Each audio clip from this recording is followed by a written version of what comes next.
Bonjour frères et sœurs, bonjour peuple de Dieu. Euh, voilà une nouvelle journée que l'Éternel a faite, nous allons nous y réjouir et nous allons la célébrer. We are going to rejoice and be glad in it. Je voudrais commencer une nouvelle série. En fait, ce n'est pas une nouvelle série, c'est juste un autre point, comme pour dire un nouveau chapitre. Dans ce que je vous ai déjà dit, j'ai déjà fait plusieurs vidéos sur ça. Je voudrais vous parler de ce programme ou prophétie satanique qui est mis sur la tête du peuple africain. C'est un sujet qui est très long. Je ferai plusieurs vidéos parce que tous les jours je vois cela. Donc, ce que je suis en train de vous dire a commencé, le Saint-Esprit a commencé à m'en parler il y a peut-être 17 ans. Donc, je vais faire de mon mieux pour vous décrire et vous expliquer de quoi je parle. Tout a commencé dans le jardin d'Éden. Dieu le Créateur a créé, il a façonné, il a modelé Adam de la terre. Et c'est quand il lui a soufflé le souffle de vie dans les narines qu'Adam est devenu un être vivant. Et il n'était pas bon que l'homme soit seul.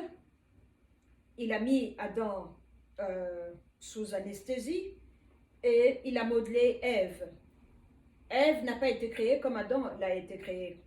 Et de là, on a eu un homme et une femme. Et il les a bénis, multipliez-vous, vous connaissez la bénédiction de Dieu qui est là dans le livre de Genèse. Je suis en train de parler à un public qui est averti, j'espère. Et il y a aussi un livre apocryphe, le livre d'Adam et Ève, que je n'ai pas encore lu, mais mon goal là maintenant, c'est parce que c'est quand même des livres qui sont un peu chers. Il y a 45 livres qui ont été enlevés de la Bible par l'Église catholique. Et j'ai l'intention d'acheter ces livres-là et de les lire. Et je veux savoir pourquoi on les a enlevés. Mais qu'à cela ne tienne. Aujourd'hui, nous sommes en train de parler donc de la promesse que Dieu a faite. Quand il a dit à Adam, multipliez-vous, remplissez la terre, subdue, et il les a bénis. C'était un couple de personnes brunes, mélanisées à qui il parlait. Donc, ça c'est dans Genèse, mais pratiquement, concrètement, aujourd'hui sur Terre, dans notre dimension, là maintenant, à vous et à moi, qu'est-ce que cela fait ou qu'est-ce que cela apporte ou qu'est-ce que cela rajoute à notre moulin, comme on dit, de l'eau dans notre moulin. Ce que ça rajoute est que, on ne nous l'a pas dit, mais l'alliance est la première prophétie, parce que Dieu était le premier prophète, l'esprit de prophétie c'est l'esprit de Jésus. Ce que Dieu a proclamé sur Adam et Ève, c'était un couple de personnes noires à qui il parlait. Donc, le dominion, la multiplication, quand Dieu dit subdue et tout ça, c'est un homme noir et à une femme noire à qui il parle. Qu'est-ce que cela veut dire? Cela veut dire que jusqu'à aujourd'hui, puisque Jésus n'est pas venu abolir la loi, mais il est venu la remplir. La parole de Dieu est vivante et efficace. Il a dit, il n'y aura pas un mot de ma parole qui va tomber par terre. Donc, la promesse de Dieu dans Genèse vibre toujours aujourd'hui sur la ligne du temps. Elle est là, elle est réelle, on ne peut pas l'abolir, on ne peut pas l'annuler, on ne peut pas la contredire. La bénédiction, c'est aux hommes noirs à qui Dieu a donné cela. Alors, toutes les autres couleurs, je parle de couleur de peau, les autres couleurs de peau viennent de la couleur noire. C'est pour ça qu'en biologie, si vous retournez dans vos classes, je n'ai pris qu'une seule classe d'introduction aux génétiques, là où on parle de l'expérience du père Grégory Mendel. Il était un Autrichien et qui faisait des mélanges avec les petits pois blancs, les petits pois rouges, la loi de la probabilité dans les gènes, que moi qui suis une femme bien noire, bien africaine, si je m'accouple avec un homme blanc, l'enfant va sortir café. Il va être ce qu'on dit café au lait. Il ne va pas être blanc, mais il vient vers moi parce que mes gènes à moi sont plus forts et les gènes des couleurs des gens qui n'ont pas de mélanine sont des gènes récessifs. Donc, quand vous avez un blond aux yeux bleus, il est un leucoderme, il n'a pas de pigment, il n'a pas de mélanine en lui. Alors, si celui-là s'accouple à une personne noire comme moi, l'enfant va être café au lait. C'est comme ça que le noir est un gène dominant et toutes les autres couleurs sont récessives. Donc, retournez dans les lois de Mendel avec les petits pois. Mais ce que cela veut dire est que toutes les civilisations de l'histoire, depuis que notre monde, ce monde ici existe, ont été créées et établies par des hommes de mélanine. Certaines étaient bonnes civilisations, d'autres étaient mauvaises. Donc, ceux qui ont commencé à communiquer avec les Néphilim, ceux qui sont tombés de Fallen Ones, parce que la mélanine donne un élément qui nous connecte aux choses spirituelles très rapidement, c'est pour ça qu'on a beaucoup de marabouts, beaucoup de nganga ou beaucoup de personnes intuitives, plus dans la couleur, dans les mélanisés que dans les autres couleurs. Cela fait que certains d'entre nous, des poches de personnes noires, ont choisi d'ignorer le Dieu vivant et d'aller soulever les jupes et se prostituer avec d'autres dieux. Et c'est comme ça que ces anges déchus ont pu établir de nouvelles religions, de nouvelles voies, de nouvelles méthodes pour recevoir la gloire, pour voler la gloire qui devait revenir à notre Père, au Dieu créateur. Alors, la promesse que Dieu fait à tous les patriarches de la Bible étaient des personnes mélanisées. Tous les prophètes étaient mélanisés. Il faut avoir une dose ou à être enclin aux choses spirituelles pour pouvoir écrire ce qu'on appelle en théologie les minor prophètes et les prophètes majeurs. Et comme l'Esprit de Dieu n'était pas encore en nous, puisque l'œuvre achevée de la croix n'était pas encore en nous, l'Esprit de Dieu était au-dessus de nous. C'est pour ça que nous avons Christ, quand il va dans la synagogue, il répète ce que Esaïe nous a dit quand il dit « l'Esprit de Dieu est sur moi ». Même Christ a dit ce que Esaïe a dit, « l'Esprit de Dieu est sur moi ». Maintenant, après l'œuvre achevée de la croix, après la crucifixion, après la mort, l'enterrement et la résurrection du Fils de Dieu, quand il est venu dans la chambre haute et qu'il a parlé aux 120 qui l'attendaient là-haut et qu'il leur a soufflé la vie, une autre genre de vie, la vie Zoé, et il leur a dit restez ici. Et maintenant, quand ils ont entendu ce bruit-là, qui est venu avec ce vent, et qu'on nous raconte à la Pentecôte la flamme de feu qu'ils avaient sur la tête, maintenant ils pouvaient dire l'Esprit de Dieu est en moi. Moi, je peux dire l'Esprit de Dieu est en moi. Ok? Ça c'est un autre élément. Maintenant, le troisième point, la bénédiction que Dieu, le Père, donne à Abraham, quand il lui dit l'alliance qu'il fait avec Abraham, parce que nous avons plusieurs genres d'alliances que Dieu a faites avec l'être humain, mais toutes les bénédictions ont été faites, les alliances ont été faites, parce que là où il y a l'alliance, il y a la bénédiction. Parce qu'une alliance entre un être humain et Dieu, et que Dieu qui est tellement grand, tellement puissant, se penche vers nous, et qu'il nous donne ce petit privilège. Ce n'est pas nous qui lui donnons le privilège, c'est lui qui nous donne le privilège. Alors, toutes ces alliances-là faites, que nous avons dans la Bible, on parle de l'alliance avec Noé, l'alliance avec Abraham, il y a plusieurs alliances. Ces alliances-là ont été faites avec des personnes brunes, des personnes mélanisées. Donc, la conclusion est quoi? C'est que ces sociétés mélanisées ont reçu, ont été réceptives au message des anges déchus, et ils ont créé des religions, créé des systèmes, créé des loges occultes.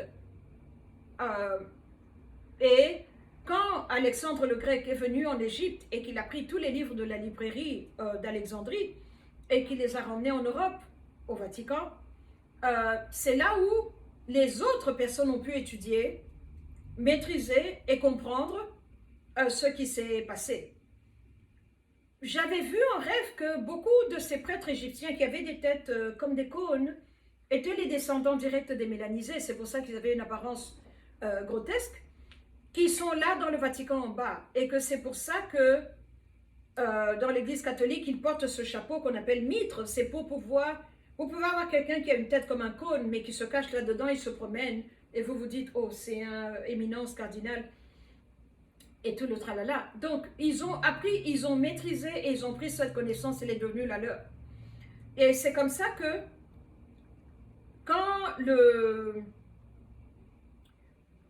l'Empire romain a été divisé, parce qu'il y avait l'Empire de l'Est et de l'Ouest, et que sous Constantin, les deux empires ont été réunis, c'est là que nous voyons qu'il y a eu beaucoup de convertis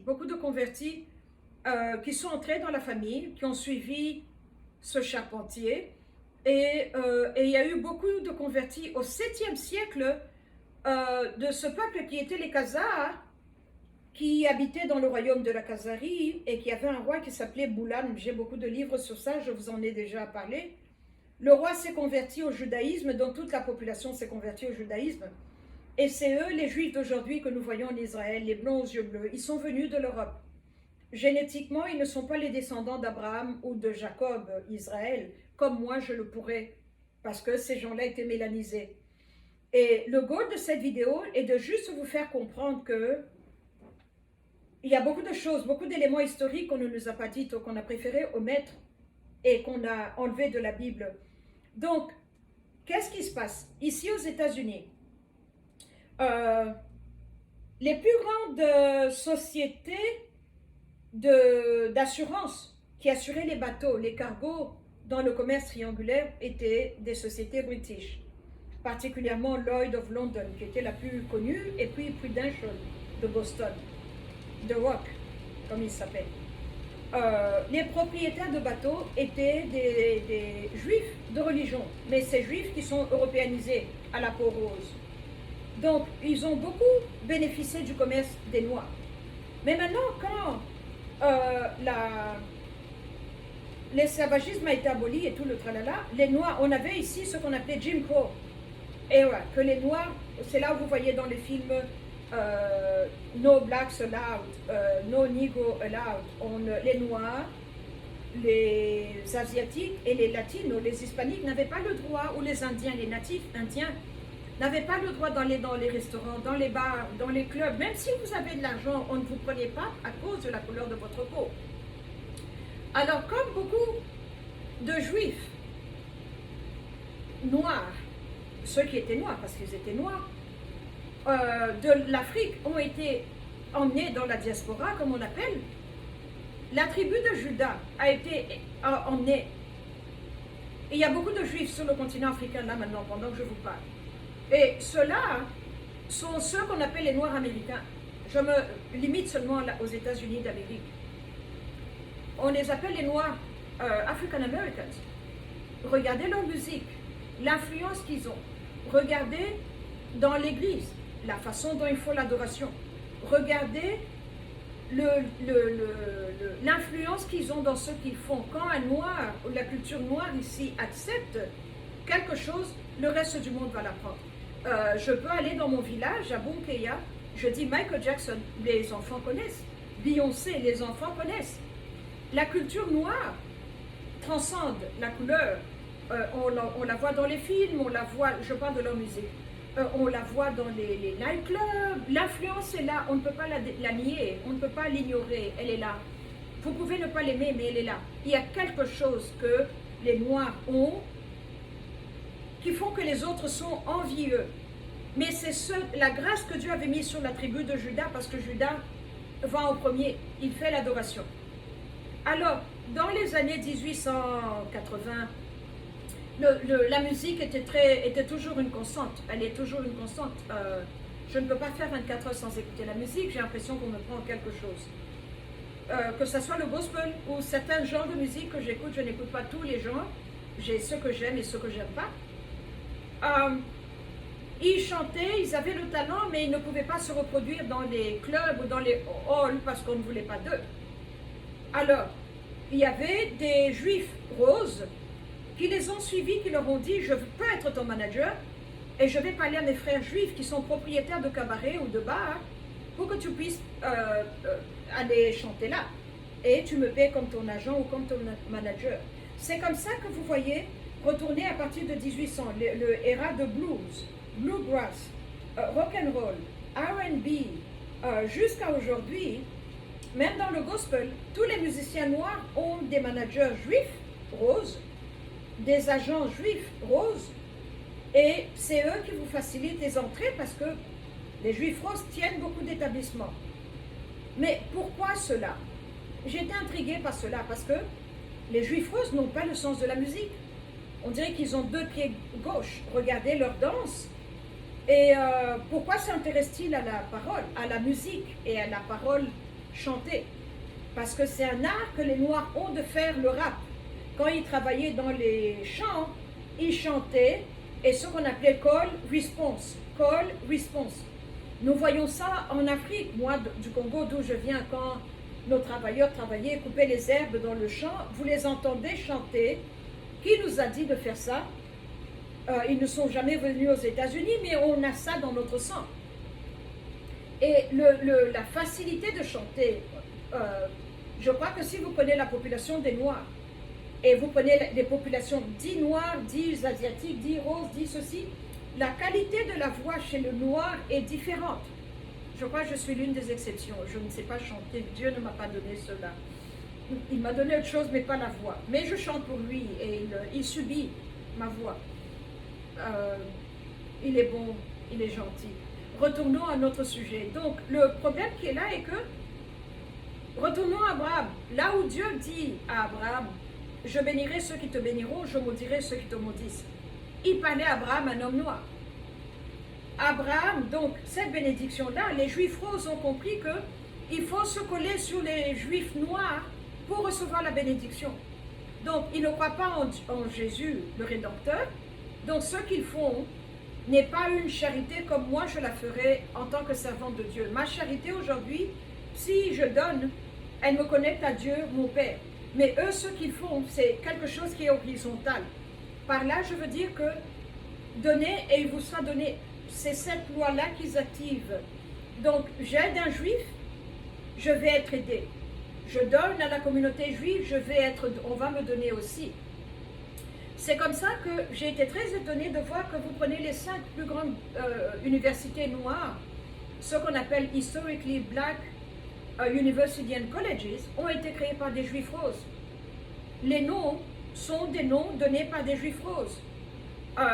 Ils ont donné 5 millions, 10 millions, on a établi l'université pour les Noirs, parce que les Noirs n'avaient pas le droit d'aller dans les universités normales. Donc, ce qui se passe là, c'est que ces Juifs roses ont compris qu'en donnant aux Noirs, en se collant sur les Noirs, je récolte. Donc, en ouvrant 5 universités noires, il y a des universités pour les hommes seulement, pour les femmes seulement, et d'autres qui sont mixtes. Celui qui a donné a reçu.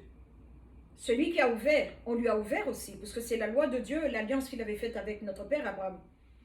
Alors maintenant, quand vous arrivez, vous voyez tous ces musiciens, jusqu'au rock'n'roll là qui font du bruit avec beaucoup de guitare qui vous donnent des maux de tête, tous ont des backups noirs. Tous ont des agents et des publicistes juifs à la peau rose. Mais l'apport que les Noirs qui sont derrière donnent n'a pas de prix. Parce que ces Noirs-là ont grandi dans l'Église de Christ. Vous pouvez être dans une assemblée, vous ne voyez pas ce que vous recevez de Dieu parce que Dieu n'a rien à prouver. Au contraire de Satan, Dieu n'a rien à prouver. Donc, vous emmenez une onction parce que tous ont commencé à chanter dans l'église, ils ont reçu leur entraînement, comment respirer, comment chanter, comment prendre une voix, aller en haut, aller. Et ils se sont fait les dents dans l'église, comme on dit. Donc, ils chantent très bien et ils ont l'onction de Dieu parce qu'ils viennent de l'église. Alors, même si ils chantent une musique rock'n'roll, l'onction de Dieu est là. Ils en mettent ce qu'on appelle un certain je ne sais quoi. Quelque chose qui est venu de l'église et qui est typiquement noir. C'est comme ça que, asseyez-vous et regardez. Là, je parle des musiciens du monde. Tous ont des backups noirs. Les voix, c'est la voix des noirs qui est là et la voix du rose est au-dessus. Mais la voix des noirs qui porte la musique, qui est le vent qui fait que ses ailes peuvent bouger. Alors quand j'ai commencé à voir ça, parce que le plus vous priez, le plus vous devenez propre, le plus vous êtes sensible aux choses de l'esprit, Je pouvais écouter une chanson du monde, mais une onction me tombe dessus quand une certaine note est tapée. C'est parce que l'esprit, l'âme et le corps font cet effort-là et remontent. Et j'ai commencé à avoir peur. Je ne voulais pas recevoir une transfusion du monde parce que je suis dans le royaume. Je ne voulais pas recevoir une impartation du monde parce que je suis dans le royaume. Et le Saint-Esprit m'a dit non, c'est un enfant de l'Église. C'est un enfant de l'Église. Et j'ai commencé à faire des recherches sur eux. Chaque fois que cela m'arrivait, et je me suis rendu compte que c'était des enfants de l'Église, mais qui chantaient la musique du monde. Ok, je ne suis pas là pour les juger et dire ils ont mal fait ou bien fait. Je parle seulement de l'apport qu'ils donnent. Ce n'est pas pour moi. Moi, je suis dans la bataille la plus vilaine, la plus sérieuse. Je ne peux pas être actrice, je ne peux pas être chanteuse. Je ne peux pas. Ce n'est pas mon appel. Donc, je ne fais que remarquer. Si c'est votre appel, allez-y. Soyez juste sûr que Dieu vous veut là. Et alors, maintenant, quand on arrive à Hollywood, quand je suis arrivée aux États-Unis il y a plus de 20 ans, je voulais être directeur de film parce que je suis très créative. J'aime beaucoup l'art, toutes les formes d'art. Je m'ennuie quand les choses sont vilaines. Et alors je me disais, je peux être couturière, fashion designer ou bien architecte d'intérieur. J'ai choisi l'architecture d'intérieur. Et de là le goût de la beauté, parce que je ne supporte pas la laideur, m'a emmené dans la gémologie et la joaillerie, dessiner les bijoux. J'aime la beauté. La beauté. Ce qui est vilain me dérange beaucoup. Ça m'ennuie, c'est insipide. Alors le Saint-Esprit, j'ai vu qu'il a pris ça, il m'a emmené dans le royaume avec ça. Alors, quand vous êtes content du status quo, quand vous êtes content, vous ne changez pas, rien n'évolue, il va vous emmener parce que le Saint-Esprit n'est pas là à forcer votre caractère. Vous êtes le vase que vous êtes, avec votre caractère, avec votre tempérament.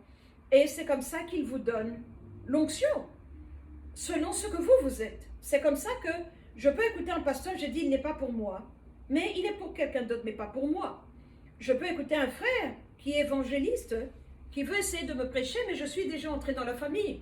Donc parlez-moi de la guerre spirituelle, parlez-moi de la prophétie, des choses de l'armée, la confrontation. J'aime beaucoup les confrontations, c'est mon caractère. Je ne peux pas changer, j'ai essayé de me diminuer. Non, je n'arrive pas, je ne respire pas. Donc, je suis ce que je suis, le vase que je suis. Alors maintenant à Hollywood, quand vous regardez, parce que j'observais les directeurs des films, beaucoup d'entre eux sont juifs, à la peau rose. Les managers d'acteurs, les acteurs ont toutes les couleurs, mais les managers sont juifs, à la peau rose. Les agents des acteurs, les acteurs ont beaucoup de couleurs, mais les managers sont à la peau rose. Et j'ai commencé à avoir le même schéma. Et alors, ce truc qui est là est que bénis, je bénirai ceux qui te bénissent. L'alliance que Dieu a donnée aux Noirs, c'est sur ça que les Juifs continuent à jouer, à utiliser comme arme. Maintenant, à Hollywood, quand vous regardez la qualité de certains acteurs noirs, quand vous regardez la qualité de certains, dans le monde de la musique maintenant, parce que les maisons de disques sont tenues par les Juifs à la peau rose, quand ils prennent un musicien, le premier album, l'apparence que le musicien a, et le deuxième, troisième, quatrième, vous voyez qu'il est en train de décliner. Alors, les tatouages, les piercings deviennent à la mode. Je n'ai aucun tatouage sur le corps. Je suis le temple de Dieu, le Saint-Esprit, je ne peux pas mettre des graffitis. Mais quand vous regardez maintenant tous ces jeunes gens qui sont bien musclés, bien beaux, bien chocolat, que Dieu a créés avec toute leur virilité, ils ont quelque chose qu'ils emmènent que les autres couleurs n'ont pas. Mais parce qu'il y a eu 4 ou 5 éléments à la télévision et dans les musiques de rap qu'on a vu qui avaient des tatous jusqu'au cou, vous regardez sa chemise, sa peau, vous vous dites il a un t-shirt. Non, ce n'est pas un t-shirt, c'est la peau qui est tatouée. Alors, tous les Noirs qui n'ont pas de papa à la maison pour leur parler, qui n'ont pas de personne qui leur parle, sont tombés dans ce schéma-là, que pour être hip, il faut avoir des tatouages. Pour être cool, il faut avoir des tatouages. Alors, c'est comme ça que quand vous ne réfléchissez pas, vous acceptez n'importe quoi. Et c'est comme ça que nous voyons les jeunes gens noirs ici qui ont plein de tatouages.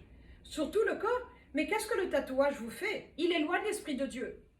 Vous pouvez être musicien de gospel, vous pouvez avoir une belle voix qui vient du talent que Dieu vous a donné, mais l'onction de Dieu n'est plus là. Il y a une différence entre le talent et l'onction.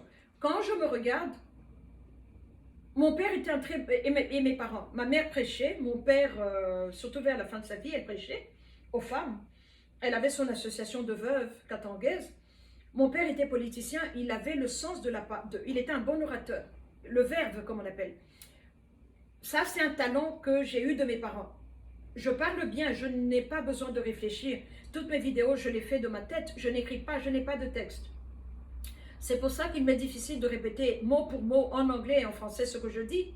Je laisse le Saint-Esprit me diriger. Ce que je veux dire, c'est que je fais la différence entre mon talent et mon onction. Alors, le talent est qu'ils sont beaux physiquement, ils peuvent chanter, ça c'est le talent, parce que toutes ces années d'esclavagisme ont travaillé leur corde vocale parce qu'ils chantaient beaucoup. Ils ont de très belles voix, ils chantent. Mais l'onction de Dieu qu'ils avaient dans l'église, ils l'ont perdue à cause des tatouages. Parce que là où il y a un tatouage, l'Esprit de Dieu part. Là où il y a un tatouage, il y a un esprit, un esprit qui est sale, un unclean spirit qui vient.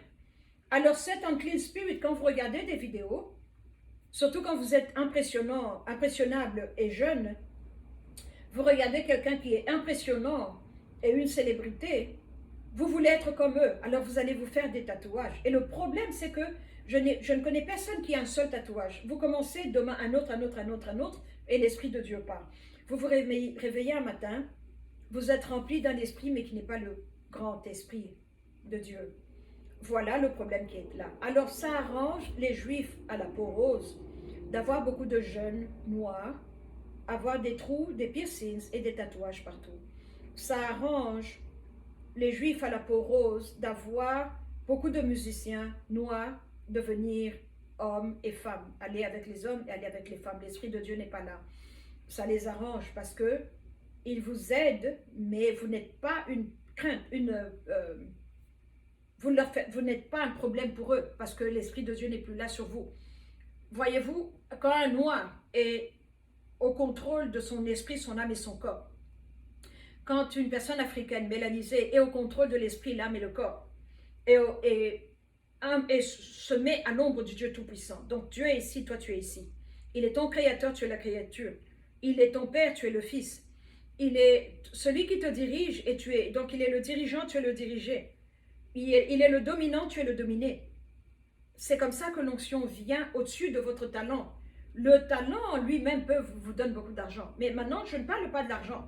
Je parle du danger que vous êtes aux autres ethnicités parce qu'ils se sentent menacés par ce que les personnes mélanisées sont. C'est pour ça que depuis qu'on a commencé ce monde, on doit diminuer les personnes mélanisées, on doit les tuer au maximum, les vacciner, les empoisonner, leur faire ceci, cela.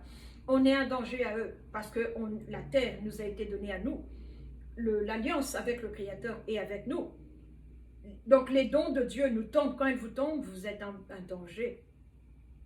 J'ai compris cela. Je suis vraiment centré en Christ. Je suis entré en Christ. Je suis pour Christ. Je suis de Christ. Voilà ce que je viens de découvrir. Si vous avez des tatouages, allez vous les faire enlever. Je suis très sérieuse. Pas effacer. Allez les enlever. Le même courage que vous avez eu à aller supporter ce mal-là, qu'on vous perce la peau, allez supporter de sortir de l'argent et avoir un laser, enlever cela. C'est pour cela qu'on pousse les rappeurs à porter des pantalons qui sont ici en bas. Ça, c'est le symbole de l'homosexualité, que je suis prêt, je peux aller avec un homme aussi. Et le problème qui est là maintenant, pour conclure, est que tout ce que les Noirs américains acceptent va partout dans le monde. Et nous voyons cela en Afrique, des jeunes gens tatoués, des jeunes gens ceci. Et le problème avec le tatouage, c'est que notre peau mélanisée fait qu'on ne peut pas mettre des tatouages rouges, verts, jaunes, comme une peau rose pourrait le faire. Alors on fait plus de couches et de couches, alors ça devient bien noir pour que ça puisse être visible. Est-ce que c'était là un programme de Dieu que ton art pervers ne va pas être vu sur toi? Mais ils le font, alors l'encre entre de plus en plus fort dans la peau et l'encre affecte les papas. Et quand on commence à mettre au monde, ça affecte les enfants. Et ça nous donne cet esprit de rébellion, ça nous donne cet esprit qui n'est pas de Dieu, et finalement on commence à faire des techniques de respiration, de yoga, de ceci, de cela, et on s'éloigne du Créateur, et on n'est pas un danger. Il y a une place que les mélanisés ont. Vous pouvez ne pas être d'accord avec moi, ce n'est pas un problème, je respecte le droit de ne pas être en accord. Il y a des choses que je vois, il y a des choses que je vis, il y a spirituellement, des choses que j'entends, le Saint-Esprit m'emmène. Je peux juste vous dire ceci, c'est que la Bible est réelle, le Dieu de la création est réel, les prophètes qui ont parlé ont été réels, le Rédempteur est venu, il est réel, l'œuvre de la croix est réelle. Et ce que ce Dieu-là donne est tout aussi réel. Je suis en train de le vivre, je vous assure, je retourne à ce truc-là d'aimer le changement ou d'aimer la croissance et l'évolution. La vitesse à laquelle le Saint-Esprit m'emmène est inhabituelle, mais elle va avec mon caractère. Elle va avec mon caractère. Donc ce n'est pas pour tout le monde, mais je voudrais juste vous dire que ne vous laissez pas distraire par Hollywood, par la musique du monde ou par des théories bizarres qu'on doit faire le yoga, on doit respirer, réveiller les chakras, réveiller ceci, cela. Ce n'est pas de nous, ce n'est pas de Christ. Le corps humain a été créé par Christ. Donc, ce qu'ils appellent la vision dans l'œil, quand les prophètes voyaient, c'était quelque chose qui était dans la tête, que Dieu a créé, c'est par là il nous parle. Quand il nous dit, de vos ventres jailliront des rivières d'eau de vie, il y a un espace, une place que lui, le Saint-Esprit, a prévue pour y habiter. C'est comme quand vous avez un nouvel ordinateur, il y a un disque dur, il y a un endroit où le créateur, l'administrateur de l'ordinateur peut aller. C'est là où ces démons-là habitent. Et quand eux habitent là, ils vous empêchent de laisser la place au vrai Esprit de Dieu. Donc, soyons très vigilants, faisons attention, il y a des forces qui sont là à faire tomber le peuple mélanisé, à nous éloigner de la gloire de Dieu, parce qu'on est à la fin des temps. Comme on a commencé avec Dieu, nous les Noirs, on va finir avec Dieu. Alors on veut essayer de faire tomber au maximum, par n'importe quel moyen, faire tomber les personnes mélanisées. Donc voilà une autre forme d'épigénétique qui nous est imposée maintenant par la technologie, par le monde de la musique et de l'amusement. L'épigénétique imposée par le monde de la musique. Je continuerai la prochaine fois. Que Dieu puisse vous donner le discernement et la sagesse de bien choisir, parce que nous sommes dans les temps périlleux de la fin, comme l'apôtre Paul nous l'a dit. Merci beaucoup. En fait, il n'était pas apôtre, il était prophète. Parce que ce qu'il a dit, nous sommes en train de le voir. Donc, il était prophète. Le prophète Paul a parlé. Et voilà où est-ce que nous en sommes. Que Dieu vous bénisse. Au revoir.